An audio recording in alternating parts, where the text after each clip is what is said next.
మనసులో ఆయన మీద ఉన్న ఒకటి అంటే ఇప్పుడు దేవుడు దెయ్యం అన్నీ కలిసి ఉంటారు. ఒకటి ఆయన కట్ చేయడానికి అది ఒక ట్రెడిషన్ ఆచారం, కేక్ కట్ చేసేది.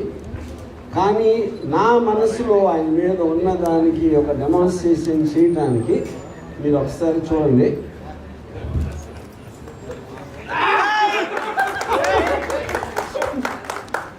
అది ఇప్పుడు మేము పొడిసింది జయసుద్ గారి ఒళ్ళో ఉన్న మురళీమోహన్, ఇప్పుడు ఉన్న మురళీమోహన్ గారికి సార్ ఇంత వైలెంట్ కేక్ కటింగ్ వరల్డ్లో ఎక్కడ జరిగింది సార్, మీరే చేశారు.